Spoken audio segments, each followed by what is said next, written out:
मैं जो हमारे दोस्त जो स्टेज पे बैंड है उनका भी शुक्रिया अदा करना चाहता हूँ, उनके लिए भी तालियां बहुत सारी बजा दें।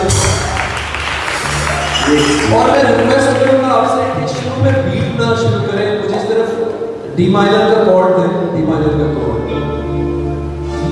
जो छोटे बच्चे हैं उनको एक बात बताना चाहता हूँ, मैं कॉलेज में मेडिकल कॉलेज में था और मेरा दोस्त जुनेद जमशेद आपको याद है?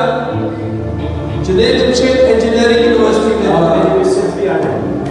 उस वक्त ये तराना पाकिस्तान के नाम कॉलेज के दिनों में हमने किया, वो आपको सुनाना चाहते हैं।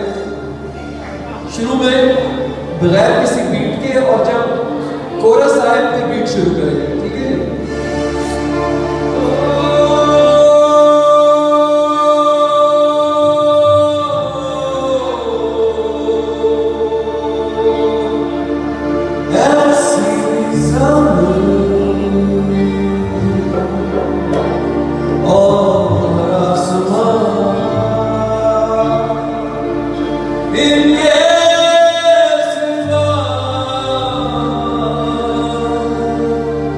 Tell